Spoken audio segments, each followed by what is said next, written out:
Bonjour à toutes et à tous et merci de prendre le rendez-vous de votre émission dominicale Week Echo. C'est une pratique interdite au Bénin depuis 2015 et pourtant elle est l'une des méthodes auxquelles font recours les enseignants dans leur mission d'enseignement et d'éducation, le châtiment corporel à l'école. Pour certains, il sert de correction aux apprenants n'ayant pas assimilé leurs leçons avec pour but d'aboutir à un enseignement de qualité. Mais cette pratique a été décriée par le ministre de l'enseignement secondaire qui menace de sanctionner les enseignants ou chefs d'établissement qui continueraient de s'y adonner. Pour ou contre le châtiment corporel, on en parle avec notre invité dans le dossier de la semaine. Et puis, le Bénin fait partie des pays qui devraient échapper à la vague de récession que connaîtra l'Afrique, une récession induite par la crise pandémique de la COVID-19. Et selon les prévisions du Fonds monétaire international, le Bénin et une dizaine de pays environ devraient s'en sortir avec une croissance positive, signe certainement d'une bonne gestion de la crise au Bénin. Mais sur quelle base le FMI fait-il de telles prévisions? L'instant décryptage va réfléchir autour de cette question. Nous voilà donc partis pour 52 minutes d'émission. Mais avant, on marque le premier arrêt, c'est le mini-journal avec un nouveau visage, Alessandra Jota.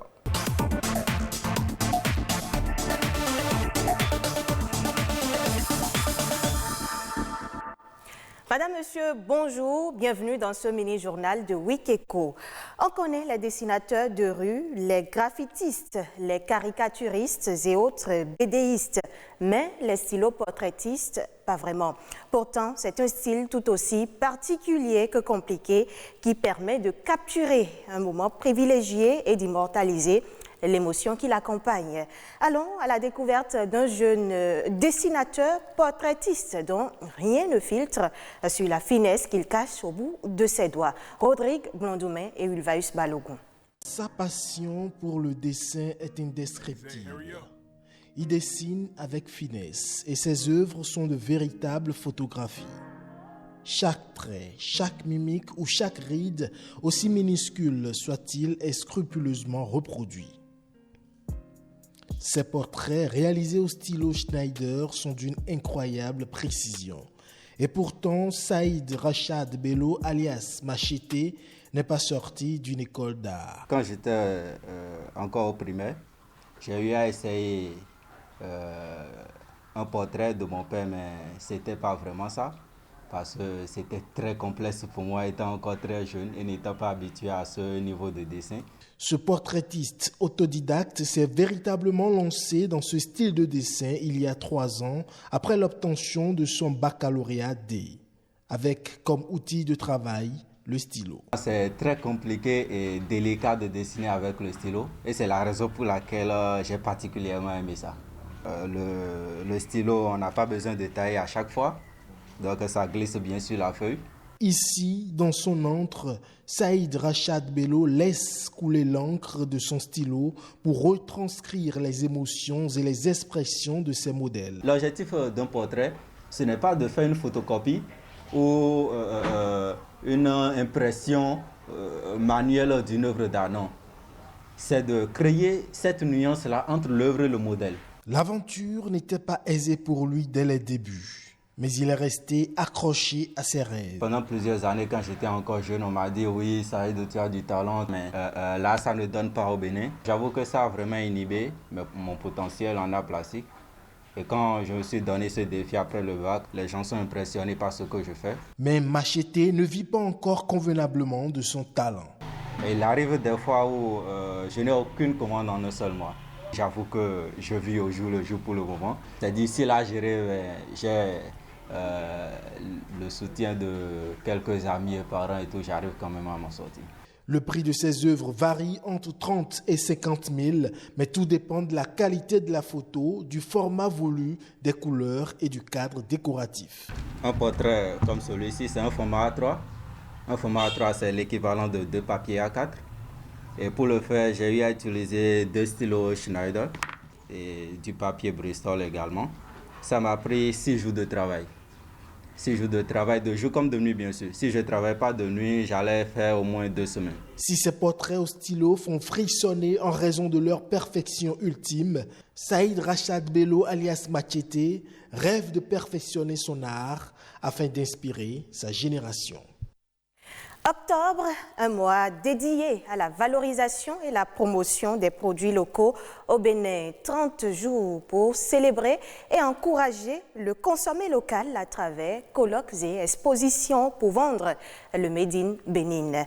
La Chambre de commerce et d'industrie du Bénin, CCIB, a organisé à cet effet un cocktail dînatoire dans le but de faire redécouvrir aux diplomates et personnalités accréditées au Bénin les produits fabriqués localement. C'était une soirée de découverte de la diversité gastronomique béninoise. Les précisions dans ce reportage. Dans les assiettes, couverts et plats en terre cuite, plus d'une trentaine de mets locaux du Bénin émoustillent les papilles gustatives des visiteurs. Des plats traditionnels retravaillés. Ici, le consommé local a droit de citer et le Made in Bénin est la seule préférence au menu. Des brochettes de salade peule, du ragoût de patates douces, du hablo piqué, des galettes de fonio au chocolat, des brochettes d'igname au poulet, du menu fretin communément appelé en langue locale tchéké, du pain au manioc et au fonio, de lions frites et la liste n'est pas exhaustive. Bienvenue au cocktail dînatoire qui célèbre le consommé local. C'est un voyage gastronomique à travers tous les départements de notre pays. Sur la liste des invités, des diplomates et cadres de l'administration béninoise, consommateurs privilégiés, ils dégustent et se laissent séduire par le goût particulier de cet apéritif local. Ah, c'est pas mal, mais ouf, ça arrache un peu. Hein. Mais c'est bon. C'est un produit qui est bien pensé, non seulement le contenu, mais après il y a le contenant, le packaging, etc. Niveau marketing, c'est vraiment très bien pensé. C'est quelque chose qui est pensé du début à la fin. Donc franchement, c'est le genre d'initiative qu'il faut soutenir. Encourager le consommé local permettra d'aider le Made in Bénin à se faire une bonne place sur le marché international. Notre objectif, c'est de démystifier les produits qui sont faits chez nous, de montrer qu'on peut les amener très loin sur les tables même des Occidentaux et qu'ils aient les mêmes sensations en buvant nos produits comme ils boivent les produits de chez eux. Au-delà de faire découvrir les saveurs gastronomiques béninoises, l'initiative de la Chambre de commerce et d'industrie du Bénin vise aussi à mettre en lumière le mobilier en bois local fabriqué par le génie béninois. Des meubles dont la conception et le design ravivent les goûts des convives. C'est très très bien présenté, le goût y est, on peut vraiment être fier des produits locaux, des produits du Bénin. Il y a du futur, il y a vraiment un potentiel à saisir. Des produits nouveaux qui sont intéressants et qu'on va certainement mettre en vente chez nous aussi.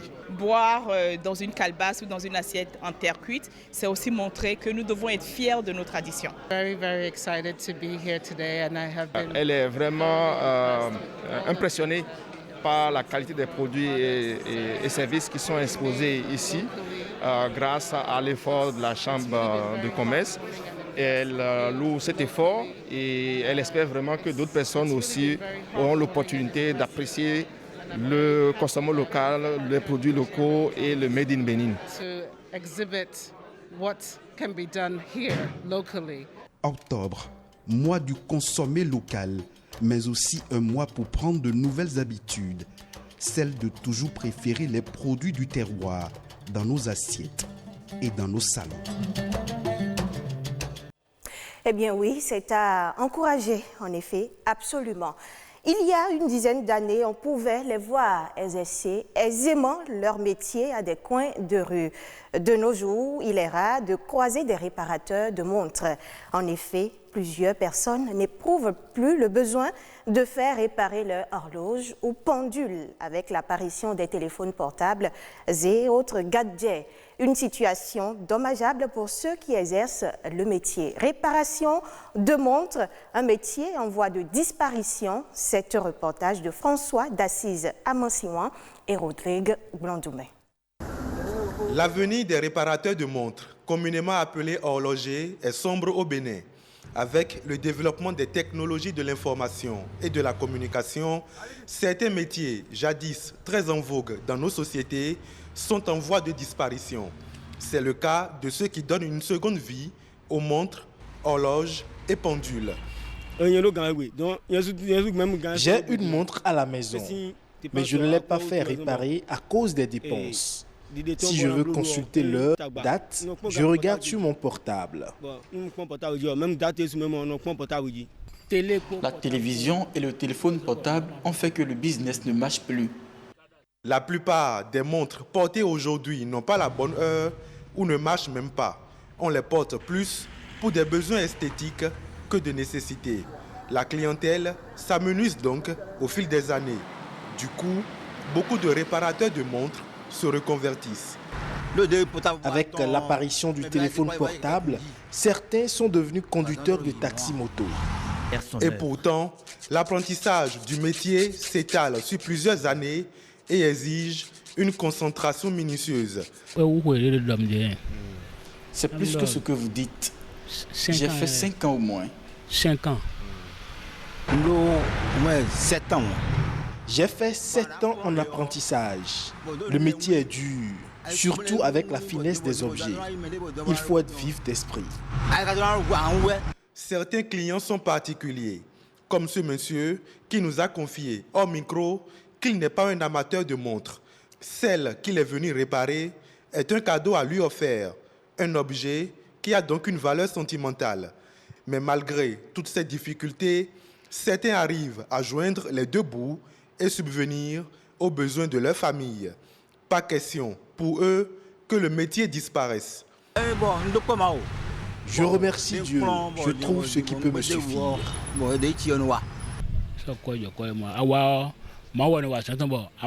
C'est Dieu qui fait son œuvre. Tu trouves le peu qu'il te faut pour nourrir ta famille et payer tes factures. J'ai appris ce métier de mon père, déjà décédé. Ce métier ne peut pas disparaître. J'ai initié mon fils, c'est mon apprenti. Valentin ne se décourage donc pas. Son fils, espère-t-il, assurera la relève. Ainsi s'achève ce mini-journal. Madame, Monsieur, Week Eco se poursuit avec Ulvaeus Balogun.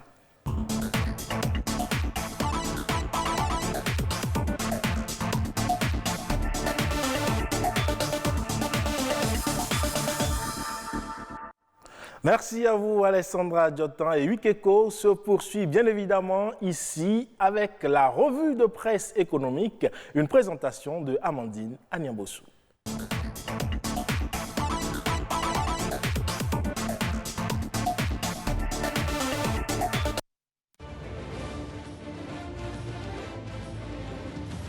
Mesdames, Messieurs, bonjour et bienvenue dans la revue de presse économique de Week Eco. Rencontre entre le chef de l'État et les responsables syndicaux au palais de la présidence. La nation donne le ton et nous apprend que 15 milliards de francs CFA de rappel ont été débloqués au profit des travailleurs. Le quotidien de service public mentionne qu'à compter de la fin de ce mois d'octobre, les travailleurs vont constater sur le fiche le paiement des dettes de l'État à leur endroit. Fraternité abonde dans le même sens. Pour le journal, cette annonce vient corroborer les efforts du gouvernement relativement à la satisfaction des besoins des travailleurs. L'événement précis nous donne plus de détails et mentionne que sur un total de 94 milliards de dettes envers les travailleurs, le gouvernement a déjà payé à ce jour 52 milliards de francs CFA. Le gouvernement, depuis 4 ans et demi, a engagé d'importantes ressources pour éponger une bonne part des dettes de l'État à l'égard des fonctionnaires découlant de diverses décisions.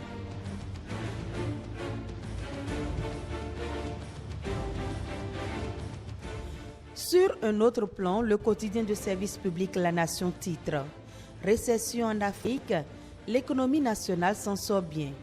Selon le journal, le continent africain va enregistrer sa première récession économique depuis 25 ans en raison de la pandémie du coronavirus. Parmi les 54 pays de la région, Seulement une dizaine dont le Bénin devrait s'en sortir avec une croissance positive selon les prévisions du Fonds monétaire international. Pour le FMI, il s'agit des pays dont l'économie repose plus sur l'agriculture que sur le pétrole et les matières premières. À l'Assemblée nationale, la session budgétaire a été lancée depuis ce mardi 20 avril 2020. La nation donne l'information et écrit que c'est parti pour 3 mois d'intenses activités. En dehors de l'examen du projet de budget de l'État, gestion 2021 qui va meubler le gros lot des travaux, les députés ont programmé plusieurs autres dossiers, les uns aussi importants que les autres, ajoute le quotidien de service public.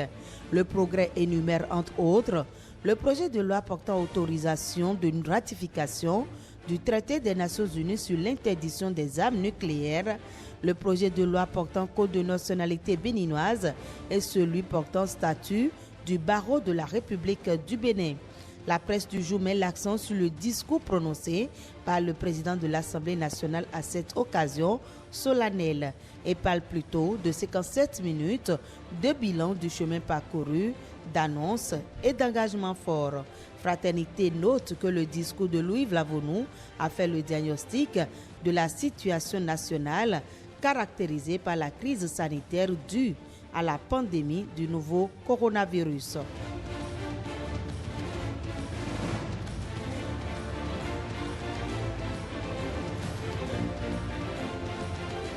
Passage à la télévision numérique terrestre TNT, le gouvernement a retenu le mode free-to-air, nous informe Le Potentiel.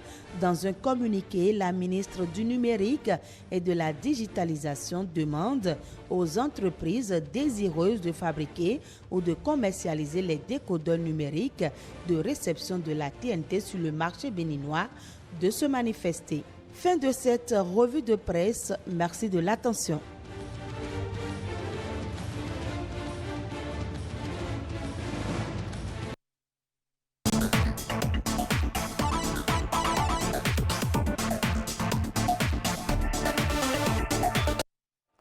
Merci à vous, Amandine Agnambossou. À présent, c'est l'instant décryptage avec les confrères.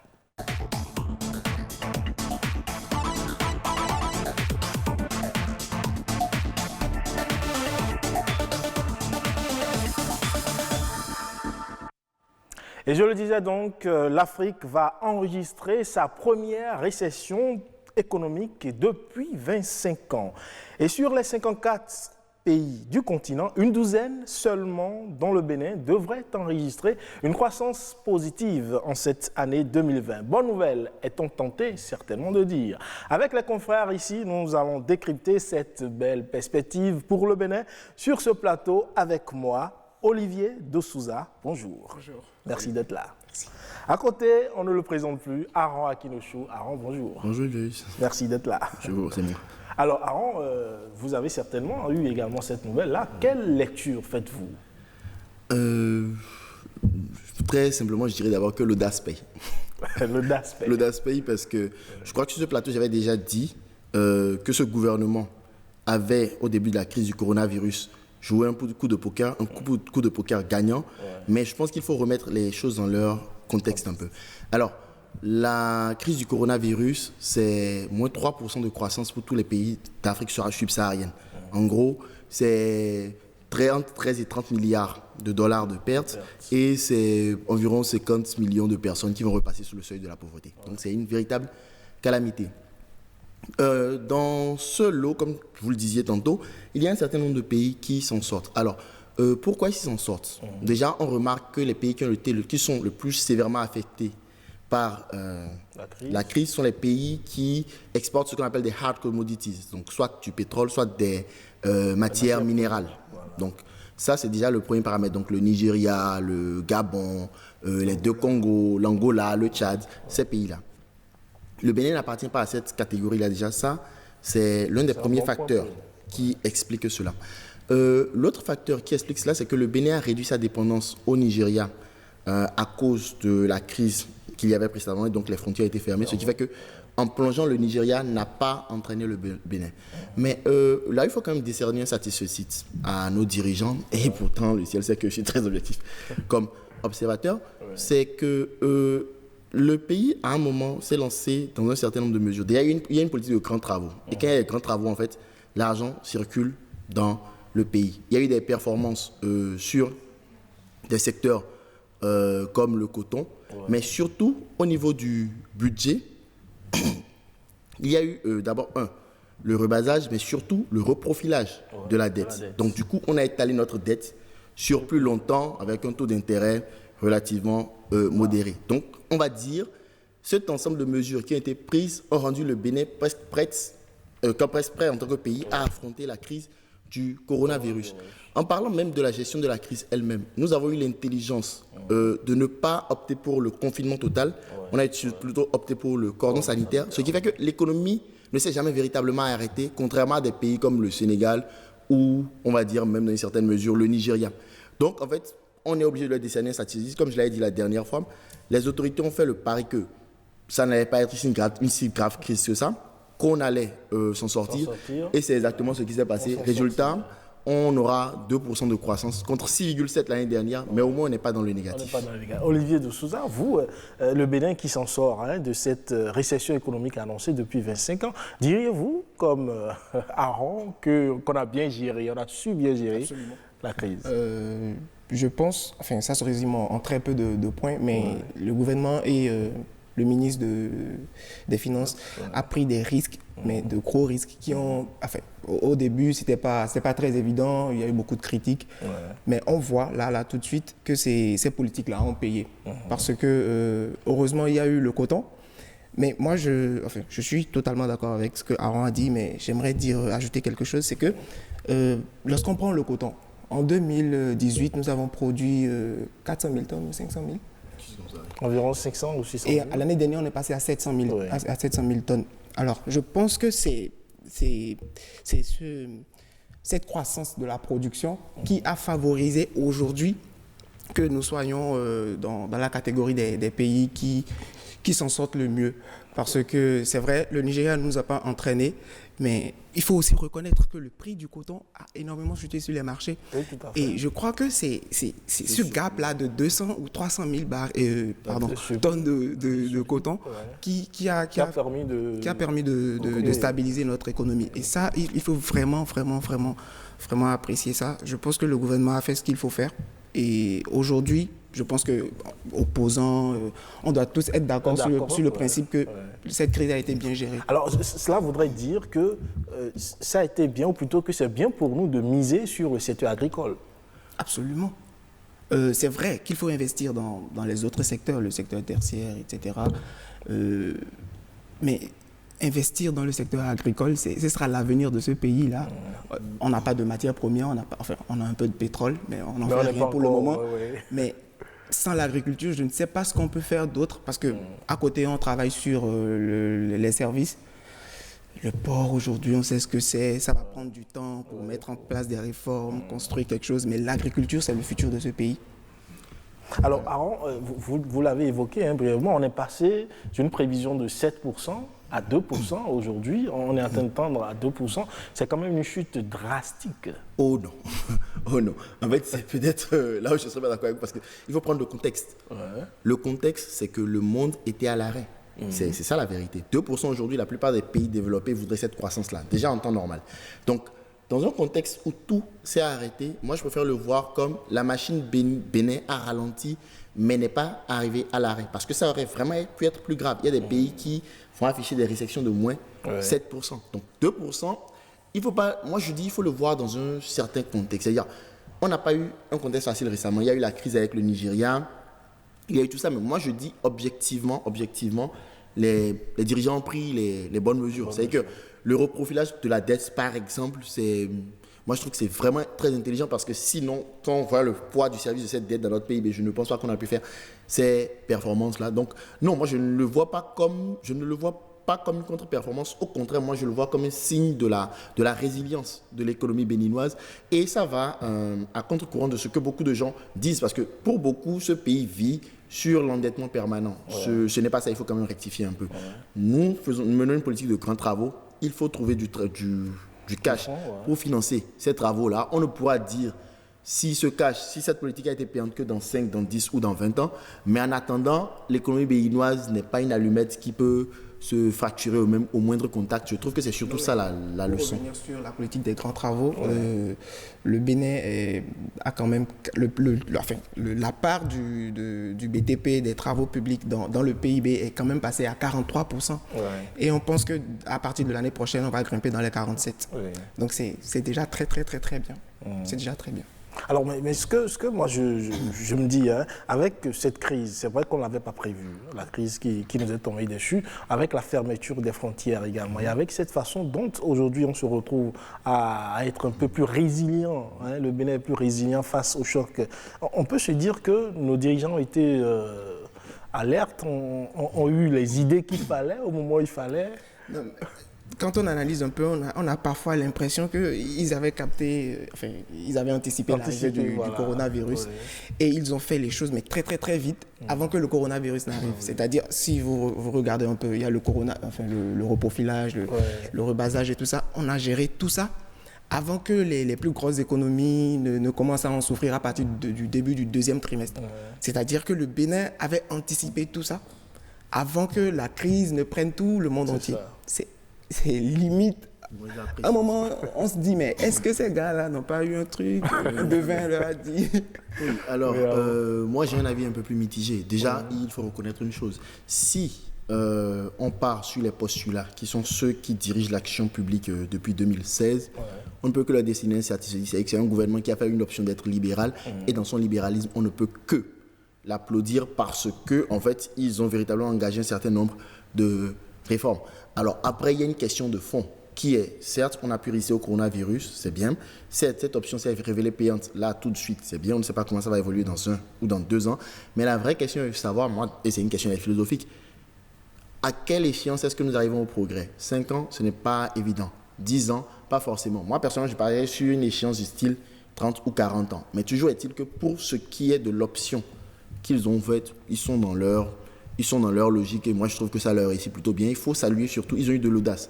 Parce que là où beaucoup de pays ont eu à hésiter sur la question du port du masque, sur le confinement, pas le confinement, on a pris des décisions très nettes, des options très tranchées qui auraient pu se retourner contre nous. Mais bon, la situation sanitaire est sous contrôle jusque-là. À moins que le virus ne mute, honnêtement, c'est une victoire pour eux. Je vais rebondir un peu sur ce que Aaron dit. Je pense tout de même que la crise du coronavirus, on va encore la sentir pendant les 2-3 prochaines années. Parce que quand vous faites le parallèle avec l'industrie pétrolière, l'AIE estime que les compagnies pétrolières, les pays producteurs de pétrole, c'est-à-dire les pays qui dépendent vraiment du combustible, vont devoir subir la faiblesse de la demande encore pendant 2-3 ans. C'est-à-dire, dans une certaine mesure, les gens sont confiants. On dit oui, 2021, la demande pétrolière va reprendre, mais on est tous d'accord que le pétrole est en train de partir. L'économie mondiale, on la mesure avec la croissance ou non du pétrole. Et je pense que les 2-3 prochaines années, on va devoir encore serrer les ceintures parce que ça va être un peu plus chaud quand même. Alors, l'autre chose également qui a permis quand même de gérer cette crise, c'est que très tôt, le Bénin a reçu des dons. Il y a eu les Béninois même ont participé à l'effort de guerre entre griffes contre la Covid. Ça a permis à l'État, d'une façon ou d'une autre, de recueillir des moyens pour faire face aux charges. On sait que certains secteurs ont été soutenus. Alors, tout ça aussi, c'est... Oui, les dons dans une certaine mesure, mais il y a une petite mesure dont on ne parle pas, c'est la suppression des critères de convergence. C'est qu'on a permis à nos États d'aller emprunter sur les marchés parce que les critères de convergence, je rappelle rapidement, c'est un certain nombre de mesures qui permettent de maintenir l'uniformité économique au sein de la zone UEMOA. Donc, maintien de l'inflation en dessous de 3%, maintien du déficit budgétaire en dessous de 3%, maintien du niveau de l'endettement en dessous de 70% du PIB.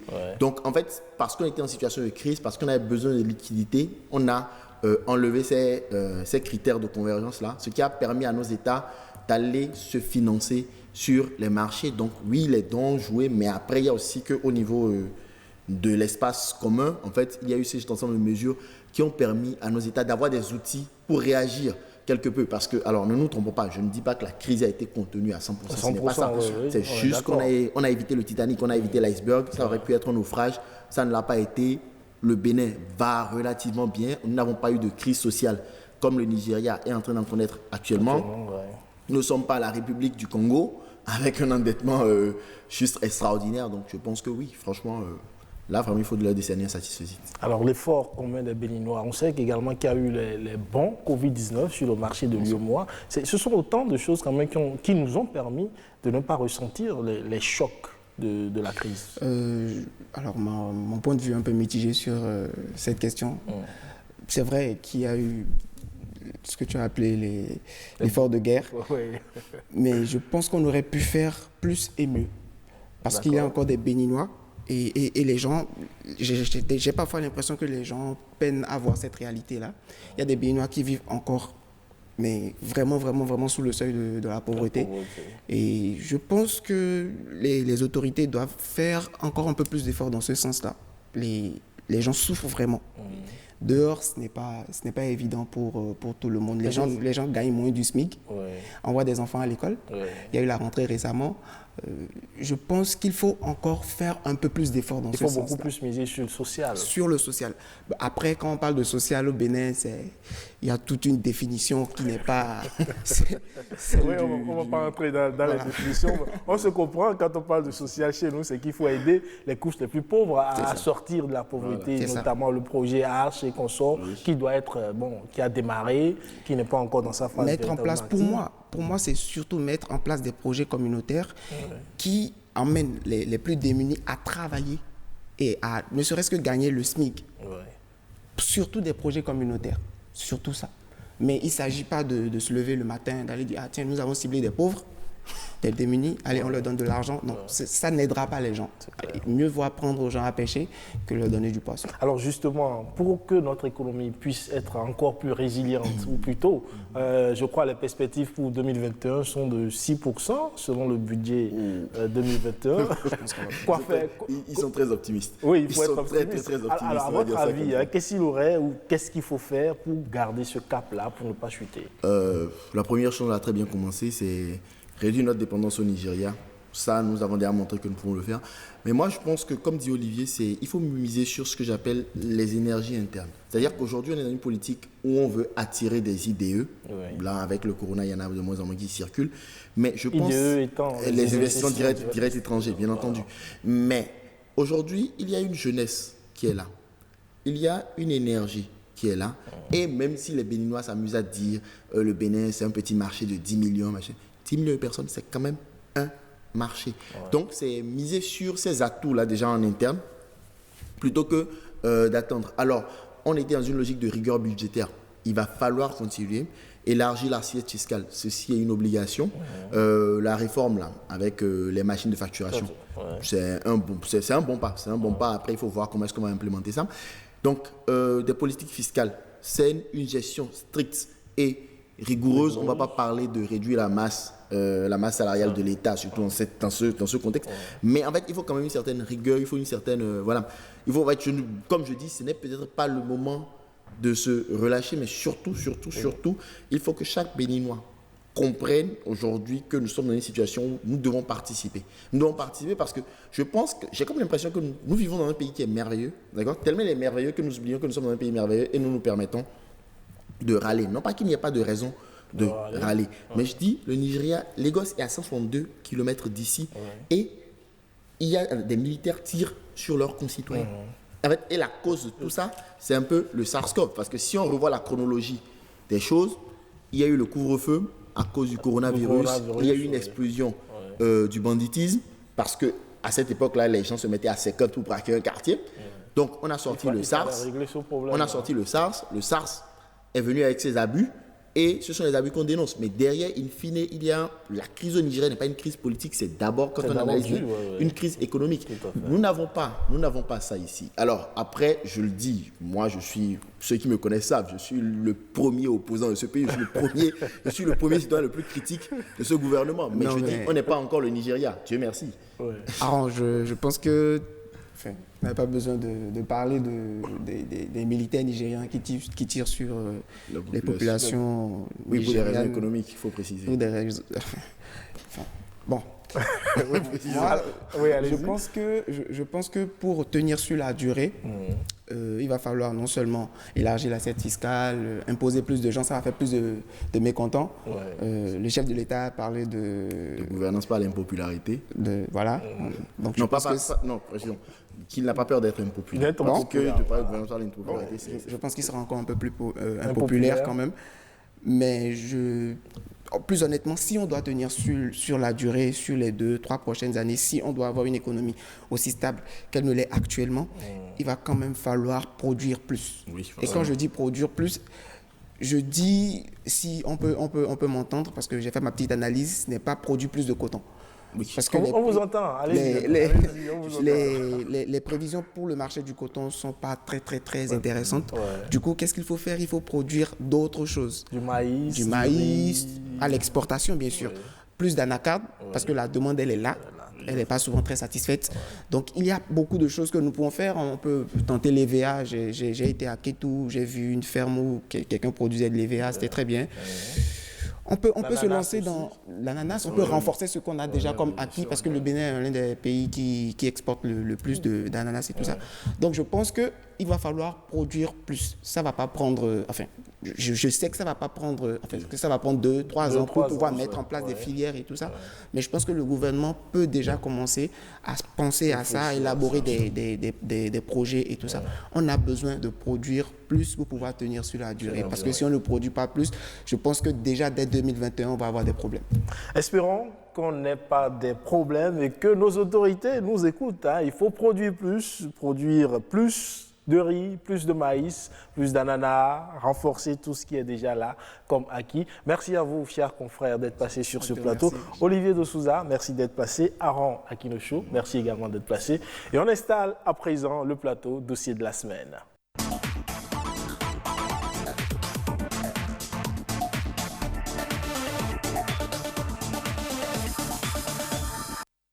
Les châtiments corporels à l'école interdits au Bénin depuis 2015 sont encore pratiqués par certains instituteurs. Ils sont convaincus que la chicotte est indispensable pour l'enseignement. Mais le ministre de l'enseignement secondaire, lui, il dit niet. Pas de chicotte à l'école. Mais en vrai, est-ce que les châtiments corporels ont des conséquences sur les enfants? Si oui, alors comment enseigner sans la chicotte? C'est le sujet du dossier de la semaine.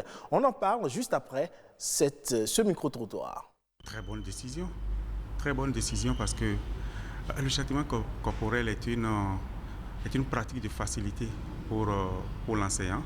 Ce n'est pas du tout une bonne décision, à mon humble avis, qu'on dise de ne pas du tout toucher l'enfant avec la chicotte. Parce que si vous prenez même la maison ou nous-mêmes parents, tu cries, parfois il faut qu'on prenne parfois la chicotte pour que l'enfant fasse ce qu'on lui demande. Alors qu'on est quand même parent de cet enfant-là à la maison. Et puis il ira à l'école où il ne connaît pas le maître, il va dire mais il ne peut rien me faire. Le châtiment corporel pour moi c'est très important. Nous voulons une société bien faite pour demain, donc ça passe aussi par là. Nous avons été moulés dans ce système et nous sommes ce que nous sommes aujourd'hui. Pourquoi ne pas donner cette chance à nos enfants? Laissons ce que nous voyons de l'autre côté. Nous sommes dans nos réalités. Il faut le châtiment. L'expérience n'a jamais démontré que la chicotte et la cervelle ont un point commun. Bon, lorsque vous chicotez l'enfant, ça lui fait bien mal. Mais est-ce que ça lui permet de se conformer à ce que vous aurez souhaité, le comportement que vous aurez souhaité qu'il observe? Et je crois que non. Alors, dans un monde d'aujourd'hui où l'apprenant est plus récalcitrant, indiscipliné, désinvolte, et puis, que sais-je encore, plus qu'hier, ce n'est pas aujourd'hui qu'on va demander au corps de contrôle, aux responsables pédagogiques de ne pas jouer leur rôle pleinement. Vous savez, ça a des conséquences tellement dramatiques sur les enfants qu'il vaut mieux vraiment l'interdire. Parce que psychologiquement, vous détruisez l'enfant, vous lui apprenez à ne pas avoir confiance en lui. Vous lui mettez dans la tête qu'il ne peut rien faire sans chicotte. vous le stressez. Et un enfant stressé ne peut pas être épanoui. Un enfant qui n'est pas épanoui ne peut pas donner le meilleur de lui-même en termes d'apprentissage. Et il y a les dégâts physiques aussi. Vous savez, on a déjà eu des cas où des enfants sont décédés des suites de châtiment corporel. Tout enseignement, toute éducation qui a une suite favorable doit être d'abord une éducation sans châtiment corporel. Moi, je pense que pour une éducation qui serait sans effet secondaire, c'est d'éviter la violence sous toutes ses formes sur les enfants. Dans le système actuel, vous savez, on confond l'élève et le maître, on confond l'élève et le professeur, on confond l'élève au corps de contrôle. Et la prise de cette décision va davantage empirer ce comportement donc, de nos élèves. Mieux, les résultats scolaires vont prendre un coup obligatoirement. Il faut taper, mais il ne faut pas passionner la sanction, le châtiment. Il n'y a pas que la chicotte pour ramener l'enfant à l'ordre. Il y a plein de mesures, plein d'actions à mener. Lorsque vous lui demandez, par exemple, d'écrire un certain nombre de fois la phrase qu'il a mal prononcée ou bien la faute qu'il a commise, je crois que c'est une manière de le rappeler à l'ordre. Vous l'avez compris, donc, les avis divergent sur la question. Et ici, nous, on parle des avantages et des inconvénients des châtiments corporels à l'école avec notre invité. Il est consultant en éducation, Maxime Awissoussi. Bonjour. Bonjour, monsieur le journaliste. Merci d'être là. C'est un plaisir pour moi d'être sur votre plateau. Merci. Alors, pour conduire cet entretien, Rodrigue Babagweto est également en place. Bonjour. Mesdames, Messieurs, ravi de vous retrouver encore pour ce numéro de Week Echo. Alors, sans transition, Awissoussi, vous êtes consultant en éducation, mais ma première question s'adresse déjà aux parents d'élèves que vous êtes. De quel bord vous situez-vous après avoir suivi cet élément témoin? Merci beaucoup, Rodrigue. Je crois que le micro-trottoir est mitigé. Les avis sont mitigés. Certains sont pour, d'autres sont contre. Et vous allez comprendre qu'en réalité, la décision du ministre est un peu allée à l'extrémiste. Parce que interdit rigoureusement le châtiment corporel et de cette manière, sans passer un peu par des messages qui puissent ne pas amener les enfants à comprendre que ce n'était pas interdit et que cela soit simplement, et disons que les enseignants soient informés, pourrait arranger la chose. Mais aujourd'hui, c'est sur les réseaux sociaux, tous les élèves le savent, ça va changer un peu leur comportement. Mais de mon point de vue, je crois que le châtiment corporel, c'est une fuite de responsabilité. Les textes sont là, que nos collègues peuvent respecter pour ne pas aller à l'extrême. C'est quand vous n'avez plus d'armes pour ramener l'enfant que vous pouvez aller au châtiment corporel. Et je suis persuadé que si le ministre est allé prendre une telle décision, c'est parce que certainement cela a eu lieu, le châtiment corporel a provoqué certainement mort d'élèves. Bien sûr, et d'ailleurs même il faut le rappeler que cette décision a été prise suite au constat d'une recrudescence du châtiment corporel dans les collèges. Mais déjà, revenons au terme même, châtiment corporel. Que faut-il comprendre concrètement? Qu'est-ce qu'on peut qualifier d'acte ou de châtiment corporel? Le châtiment corporel, c'est une violence faite sur l'enfant à travers un instrument que le professeur ou l'enseignant, le maître exerce sur l'enfant. Ça peut être la lanière, ça peut être la courroie de motocyclette, ça peut être le parmatoire ou une chicotte de brindille. Ça laisse toujours des séquelles sur les enfants.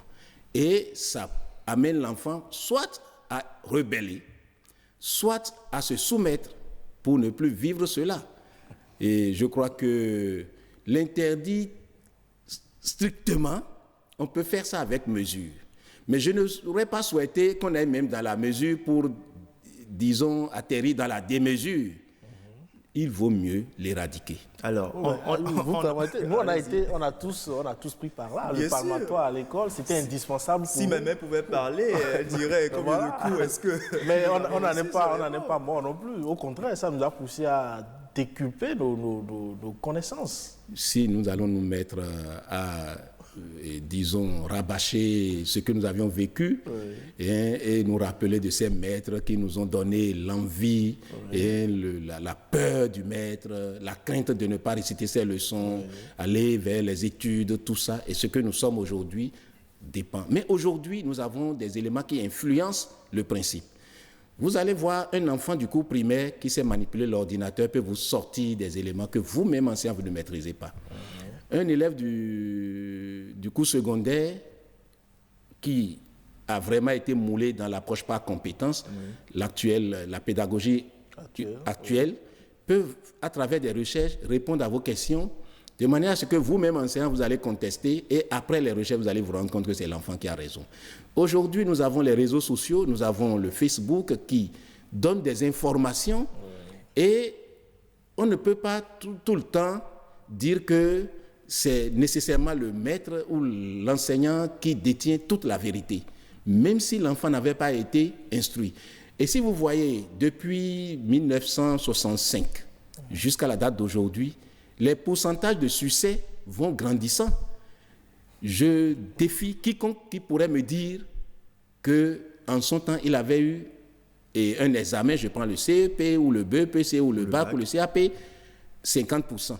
Mais aujourd'hui, vous avez ça. Oui, mais ce n'est pas forcément à cause des châtiments corporels qui ont cessé. Il y a certainement d'autres raisons qui font ce taux-là de réussite qu'on a maintenant. Justement, il y a d'autres raisons qui font ce taux de succès parce que la prolifération des écoles privées, les documents qui sont disponibles, les informations qu'on peut avoir à travers des recherches sur les réseaux sociaux, les répétiteurs qui sont à pied d'œuvre maintenant pour ajouter un peu de connaissances aux élèves, ce qu'ils apprennent à l'école. Il y a pas mal d'éléments qui influencent, que nous n'avions pas en notre temps.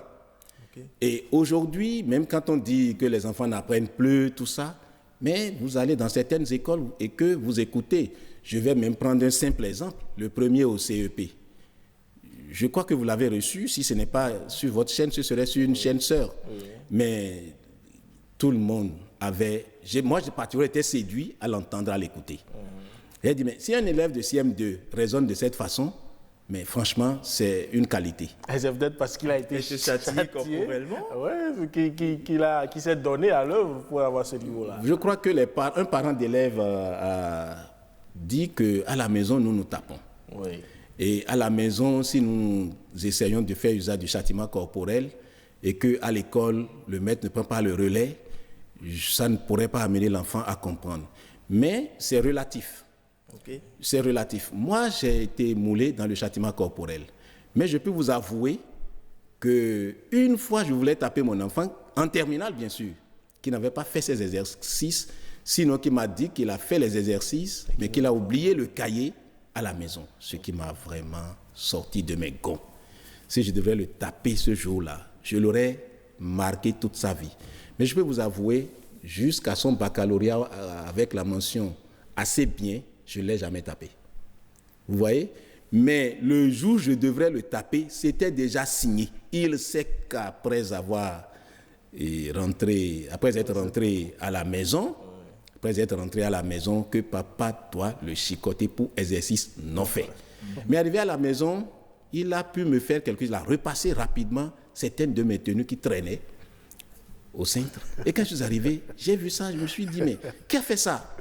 Sa maman m'a dit que c'est Samuel. J'ai dit, oh, il a négocié. Vous voyez, beaucoup d'enfants font ça aujourd'hui et interdisaient à un enfant la télévision, peut-être pendant le week-end, 2 heures, pour une émission qu'il aime beaucoup.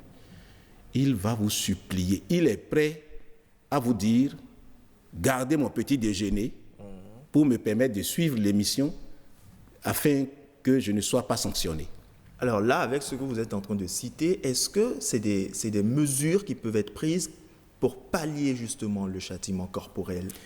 Évidemment, c'est une alternative au châtiment corporel. Et je n'étais pas dans ce séminaire, mais j'ai des amis qui ont pris part à ce séminaire de Plan Béné, l'alternative au châtiment corporel. Il y a plusieurs mesures. Déjà, je vous avais dit à l'entame que le châtiment corporel, c'est une fuite de responsabilité. Dans toutes les écoles, dans tous les établissements, vous avez un règlement intérieur que l'élève peut respecter, que le professeur peut respecter. Maintenant,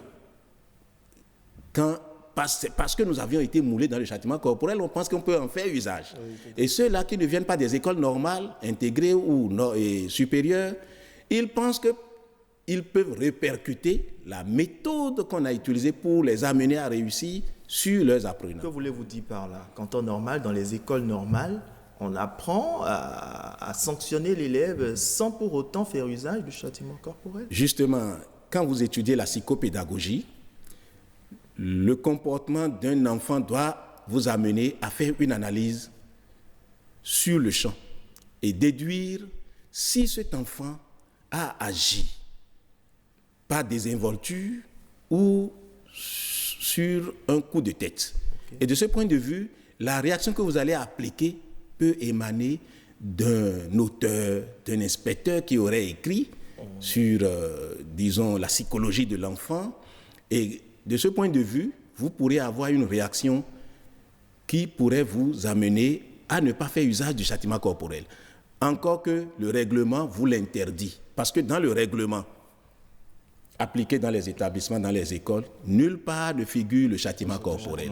C'est pourquoi le ministre est dans une grande aisance, dans son droit, à prendre une telle décision. Ce n'est pas encore trop exagéré. Mais il se pose un problème. Vous disiez tantôt que quand l'enseignant fait de la psychopédagogie, alors la psychopédagogie, est-ce qu'on l'enseigne à nos instituteurs dans les écoles? Parce que oui, on l'enseigne. On l'enseigne. C'est une matière en bloc qui est évaluée et qui permet même à faire, c'est-à-dire on en fait usage dans les cas de stage, dans les cas pratiques. Vous avez des cas pratiques, des cas de situation. Vous êtes en classe, un enfant peut-être amène le repas pendant la récréation, il n'a pas su finir, il évite d'aller dans la classe en retard, donc il amène le repas, il mange en classe. Mais le maître qui dit, prenez une feuille, a constaté que ça bouillonne, qui perturbe, il constate que c'est tel enfant, avec plein de repas dans la bouche. Bon, s'il ne maîtrise pas son cours de psychopédagogie, il peut tenter d'envoyer un coup de lanière à l'enfant, alors qu'il lui dira simplement, sors, va finir ton repas et reviens. Mais est-ce que le faire de cette façon, ça n'amène pas l'enfant à répéter le même acte la prochaine fois, sachant que, bon, si je le fais, le maître me demandera simplement de sortir. Et sans oublier qu'en même temps, prenez les feuilles que le maître a dit, il va devoir l'attendre. Ça, c'est un retard forcément induit sur... Évidemment, vous savez, le maître n'est pas que l'homme qui doit donner l'instruction. Il est aussi l'homme qui doit donner l'éducation. Et les deux vont de pair. Et de ce point de vue, en lui disant « sors », c'est que si l'enfant est conscient, il peut jeter le repas ou bien il peut l'emballer, aller mettre ça dans son sac et puis aller prendre sa place pour continuer la suite du cours, de l'évaluation, etc. Et après, le maître peut le rappeler et lui dire vraiment, bon, ce que tu viens de faire ne recommence plus, sinon je vais le signaler à tes parents que tu es négligent, tu es trop gourmand, tu es ci, tu es ça, tu es pagailleur. Et quels parents pourraient entendre ça et ne pas se fâcher? Et les parents aussi, dans ce genre de circonstances, quand ils font des visites, aussitôt les maîtres leur donnent les informations liées à leurs enfants. Et l'enfant peut rater une tenue de fête, il peut rater une chaussure d'encouragement, il peut rater un cadeau, et ça blesse mieux que le châtiment corporel. Alors, avec ce que vous décrivez si bien, est-ce à dire que la recrudescence de châtiment corporel constatée dans les collèges est due au manque d'enseignement de la psychopédagogie aux enseignants avant que ces derniers n'aillent dans les classes, ou plutôt c'est une négligence de la part de ces enseignants-là? A posteriori, vous allez constater que c'est pour faire un taux de résultat fort et sans mesure que la majorité, notamment les établissements privés, font usage de ces châtiments corporels. Maintenant, vous savez, les établissements privés n'ont pas de source de recrutement. Il faut aller recruter les étudiants qui ont fini peut-être la licence ou la maîtrise, pendant que l'État recrute la qualité. Donc la recrudescence est plus dans les établissements privés que dans les établissements publics. Alors, ceux qui sont en majorité dans les établissements privés n'ont pas connaissance de la psychopédagogie. Soit les fondés, les directeurs de ces établissements font appel à des inspecteurs qui leur font des cours de renforcement en 2 heures ou en 4 heures, et puis ça passe, mais ce n'est pas suffisant. Mais dans les établissements publics, c'est peut-être l'avènement des aspirants qui font qu'on n'a pas un taux élevé des professeurs ou des maîtres qui n'ont pas fait l'école normale intégrée ou l'école normale supérieure. Et de ce point de vue, il est normal que ceux-là qui n'ont pas ces renseignements-là puissent aller au châtiment corporel pour pouvoir atteindre les objectifs de taux de pourcentage de succès élevés. Mais avec cette lettre, cette décision du ministre, je crois que les chefs d'établissement aussi ne vont pas vraiment s'asseoir sur leur laurier. Hein. Ils vont chaque fois rappeler, passer dans les classes, ne tapez pas les élèves, ne tapez pas les élèves, faites usage du règlement intérieur, simplement. Je me rappelle, comme hier, notre premier conseil au collège, au lycée, ça s'est bien déroulé. Hein. On a rappelé qu'il faut le respect des tests. Alors, est-ce que, je ne sais pas, cette suppression de la chicotte n'induit pas une formation au rabais? Bien sûr, parce que dans l'élément que nous avons suivi, il y a un directeur d'établissement qui l'a soulevé. Évidemment, c'est un fondé d'établissement privé. Oui. Et peut-être que son point fort se trouvait dans le châtiment corporel, mais va revoir cela. Et je le connais bien. Et j'ai fait aussi le privé avant d'aller dans la fonction publique en 2007. Je crois que je faisais usage du châtiment corporel, mais avec mesure. Et ce n'est pas pour me donner des fleurs. J'ai quand même fait une formation à l'école normale. J'ai fait l'INGEPS. Je suis professeur certifié d'éducation physique et sportive. Donc, nous avons le fair play. Je peux te chicoter pour une raison que tu maîtrises, peut-être insuffisante de travail ou leçon non sûre, mais je te rappelle après pour te montrer que c'est à ton avantage. Et aujourd'hui, j'ai pas mal de magistrats. Je suis très fier et mes élèves que j'avais suivis sont très fiers vraiment de me témoigner la reconnaissance. Alors, mais aujourd'hui, je ne le ferai pas. Supprimer la chicotte n'induirait pas nécessairement une formation au rabais, c'est ce que vous voulez dire. C'est revoir peut-être la méthodologie de conduire maintenant au succès. Parce que la formation au rabais n'est pas nécessairement, disons, l'usage de chicotte. Non. La formation au rabais est d'abord la qualité de l'enseignant. 1. L'encadrement que les parents font du suivi et sur leurs enfants à la maison. 2. La prise de conscience de l'enfant, de ce qu'il doit honorer ses parents et travailler en classe. Vous voyez, ça fait partie des éléments. La concurrence en classe, qui sera premier, qui sera dernier. Ça fait partie des éléments qui pourraient amener les élèves à travailler et non nécessairement le châtiment corporel. Et je voudrais vous dire que... Et on va terminer là-dessus. Vraiment, je voudrais vous dire que ceux qui font usage de chicotte n'ont jamais subi, peut-être, n'ont jamais été victimes. Je me rappelle, comme c'était hier, cette dame qui a, avec une brindille, chicoté une petite fille qui en est morte. C'est un risque. Et récemment, un professeur a tapé un élève qui était drépanocytaire. Puisque ce professeur ne savait pas, il a vraiment roué de coups à l'élève et l'élève, après cela, a subi, il est mort. Voilà les inconvénients qui font que vous-même qui tapez, vous faites mal. Mais il vaut mieux s'abstenir et conduire l'enfant autrement au succès que de bien vouloir le chicoter. On vous aura compris. Merci d'avoir répondu favorablement à notre appel. Uvaïs Balogun, on a plus de détails maintenant. Oui, on va éviter de chicoter nos enfants, aussi bien à l'école qu'à la maison. Merci à vous pour cette explications, pardon, Maxime Aouissouci. Pardon d'écorcher votre nom. Ce sera tout pour Week Echo de ce dimanche. Retrouvez l'émission sur le site de l'ORTV, www.ortv.bj. Portez-vous bien et à la prochaine.